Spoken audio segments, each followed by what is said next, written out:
Viewer, मैं हूं doctor Saud और आप देख रहे हैं doctor Syed Saud Asad official channel. जैसा कि आप लोगों के पुरजोर इसरार में ये बात शामिल थी कि आप अपनी जावा की वर्किंग हमसे शेयर कराएं, तो आज हमने नए सीजन की जो वर्किंग है वो स्टार्ट की है और अब हम अपने जो स्टॉक के अंदर बर्ड रेडी किए हैं यंग, उनकी पेयरिंग करना दिखा रहे हैं आपको, ताकि आपको पता चले कि जावा को किस तरीके से पेयर अप किया जाता है और फिर आगे आगे हम हर चीज़ फर्दर दिखाते रहेंगे। तो आइए हमारे साथ देखिए हम क्या कर रहे हैं।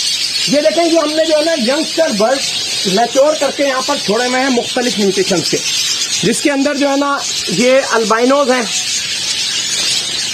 ये अल्बाइनो बर्ड है, जो सारे यंग बर्ड जो है ना वो रेडी हो गए। इस तरीके से ये सिल्वर जावा के बर्ड हैं जो मैच्योर हो गए, रेडी हो गए। इस तरीके से यहाँ आते हैं तो यहाँ फॉन के बर्ड हैं जो मैच्योर होकर रेडी हो गए। तो इस तरीके से इन सारे बर्डों को हमने जो है ना वो आज पेयरिंग करनी है और आपको दिखानी है। जी नाज़रीन, तो अब हम आपको दिखा रहे हैं कि हम किस तरीके से जो है ना पेयरिंग करेंगे। अब हमने देखे कि हमारी हंडियां हैं मुख्तलिफ, जो हमने अपनी कॉलोनी में लगा रखी थी, हमने हंडियां निकाली। अब हम पहले जो है इसमें दो हंडियां लगाएंगे। अगर आपको मैं यहाँ दिखा दूँ तो आपको आसान हो जाएगा देखना कि अब हम क्या करेंगे। ये हंडियां हम अंदर हैंग कर देंगे। सबसे पहले इसको यहाँ से बड़े दरवाजे से अंदर डालेंगे, फिर ये छोटा दरवाज़ा बंद करेंगे ताकि ये उड़ ना जाए, और इस तरीके से एक साइड कॉर्नर पे हम ये हंडियाँ हैंग कर देंगे इस तरीके से। इसी तरीके से हम दूसरी हंडियाँ निकालेंगे इसकी, और वो भी इसी तरीके से अंदर डालेंगे और दूसरी साइड पे हैंग कर देंगे।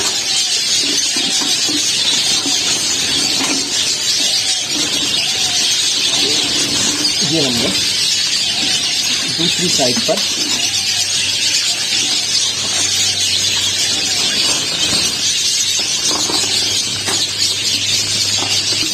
ठीक है जी। अब हम क्या करेंगे कि जितने भी बर्ड हैं उनको मार्कअप करेंगे ताकि हमें जब पेयर लग जाए तो उसकी पहचान हो। अब मार्कअप कैसे करेंगे वो भी हम आपको दिखा देते हैं। तो खाली पिंजरे के अंदर हम जोड़ों को पकड़ते रहेंगे। वैसे हमें अंदाजा है नर मादा का, लेकिन पेयर का अंदाजा नहीं है कौन सा पेयर किसके साथ अटैच हो गया। अच्छा, ये सारे बर्ड वो बर्ड हैं जो अलग अलग माँ बाप के बच्चे थे कि एक जोड़े का एक बच्चा, दूसरे का एक बच्चा, तीसरे का एक बच्चा, सबके एक एक बच्चे इसमें छोड़ दिए थे। अब ये जो है ना 8-9 महीने के मैच्योर हो गए। तो अब हम इनको जो है ना मार्कअप कर करके छोड़ेंगे ताकि ये आपस में बहन भाई का पेयर ना लगे। और ये बहुत ज़रूरी होता है जावा के अंदर कि आप इंडिविजुअल पेयर से जो है ना जोड़ों को लगाएं।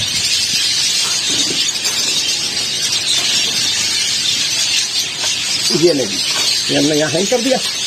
अब हमने ये मेल पकड़ा। अब हम क्या निशानी लगाएंगे इसकी। अब जैसे हमने हेड पे एक निशान लगाया, ठीक है, तो ये हो गया हेड स्पॉटेड। इस तरीके से फिर हमने एक और बर्ड पकड़ा, इसको हमने, अब जब बर्ड को हम ऐसे करते हैं, ये इसका राइट है, ये इसका लेफ्ट है, तो हमने राइट चीक स्पॉटेड RCH कर दिया। अब हमें तरीके से चलना है ताकि सारे हमें याद रहे। फिर हम जब एक और बर्ड पकड़ेंगे तो उसके अंदर हम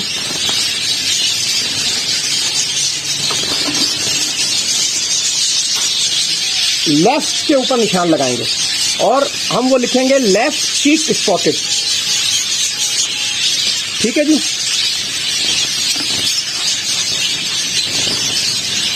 फिर हम एक और बर्ड पकड़ेंगे, उसके अंदर हम डबल चीक स्पॉटेड लगाएंगे, एक राइट एक लेफ्ट। इस तरीके से फिर हमने एक और बर्ड पकड़ा।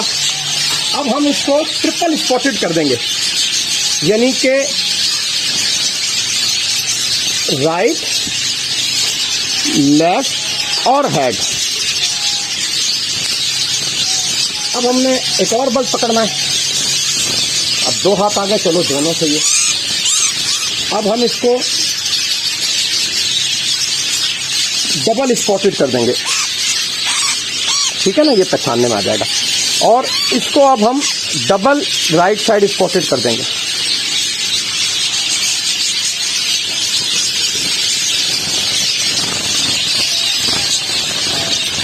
इस तरीके से ये हमारा एक बर्ड ये आया, माशाल्लाह बहुत यंग और फुर्तीला बर्ड है। अब इसको अपोजिट साइड पर डबल स्पॉटेड कर देंगे, 1 और 1 2। ठीक है जी, 1 2 3 4 5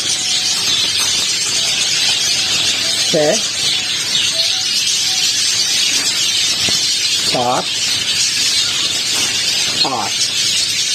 अभी ये इसमें अंदाजन हो सकता है कि जो है ना 4 मेल 4 फीमेल हो सकता है, 6 मेल 2 फीमेल हो सकता है, 7 मेल 1 फीमेल हो सकता है, 7 फीमेल 1 मेल हो। ये सब कुछ पॉसिबिलिटीज है। देखने में तो ये 4 नर 4 मादा लग रहे हैं, लेकिन जब ये पेयरिंग करेंगे तो पता चलेगा। अच्छा जी, अब हमने ये काम कर लिया, अब क्या करेंगे? सेकंड चॉइस हमारी क्या होगी वो भी मैं आपको शेयर कराता हूँ। अब हम जो है उनको 2 किस्म की नेस्टिंग डालेंगे। कभी कभी ऐसा होता है हम अपनी मनपसंद नेस्टिंग डाल रहे होते हैं और बर्ड उस पर रिस्पॉन्ड नहीं कर रहा होता, तो हमें यह ख्याल रखना है कि हम उसकी पसंद का ख्याल रखें। तो हमने 2 किस्म की नेस्टिंग रखी है। ये नेस्टिंग वो है जो बारिशों से पहले की नेस्टिंग थी, जिसको हम सूखी ड्राई नेस्टिंग कहते हैं, और ये नेस्टिंग वो है जो बारिशों के बाद की फ्रेश नेस्टिंग है जो अभी आ रही है। दोनों लॉन ग्रास है, हमारी अपनी लॉन की तैयार करना है। हम बाहर की घास नहीं इस्तेमाल करते हैं, किसमें प्रॉब्लम आ सकती है, तो हम अपने लॉन से लेके आते हैं और वो इनको इस्तेमाल करते हैं तो कंप्लेन नहीं आती। और हम अपने लॉन को धुलाई सफाई कोई केमिकल नहीं डालते हैं, किसी किस्म का स्प्रे नहीं करते, ताकि वो नेचुरल रहे। और उससे पहले अब बरसात का पानी लगा, वहां से एक पानी मैंने इनको दिया और फिर घास निकाल ली, और अक्सर हम तो कभी कभी धोके भी सुखा लेते हैं। तो अब हम क्या करेंगे, अब हम थोड़ी सी नेस्टिंग जो है, ये जो पुरानी सूखी वाली है, इसको कोशिश करना होता है कि ये टूटे नहीं, पूरे पूरे रेखे आए। देखिए बड़े बड़े पूरे तिनके आए, ये ऐसे तिनके का होना लाजमी है। ये इसमें खुश होती है। चूड़ा घास नहीं डालनी, मरी हुई घास पुरानी नहीं डालनी, ये भी ज्यादा पुरानी नहीं है, विदिन कोई 15 डेज पहले की होगी, सही है ना। अब हम इसको एक साइड पर ऐसे इसके नीचे, और एक जगह पर हम यही ग्रीन ग्रास इस तरीके से दूसरे साइड पर इस तरीके से ऐसे लगा देंगे। ठीक हो गया जी। अब क्योंकि बर्ड को थोड़ा सा स्ट्रेस आया है, तो हम इसको अब आधे पौने घंटे का रेस्ट देंगे, ताकि ये बर्ड फ्रेश हो जाए और फिर ये अपने तिनके उठा के नेस्टिंग बनाने की तरफ कोशिश करें। हो सकता है इसमें 1 दिन लगे, 2 दिन लगे, 3 दिन लगे। अब हम वीडियो बनाने में इतना वेट तो नहीं कर सकते, लेकिन हम आपको आइडियाज के लिए थोड़ा सा वेट करते हैं आधे घंटे का, फिर आधे घंटे बाद आते हैं। तब तक ये अपनी रिस्पॉन्सिबिलिटी कर लेंगे और हम कुछ और हंडिया भी लगा लेंगे, तो ये फ्रेश हो जाएंगे। तो फिर मैं आपको दिखाऊंगा किस तरीके से पेयर अप करेंगे। चलें।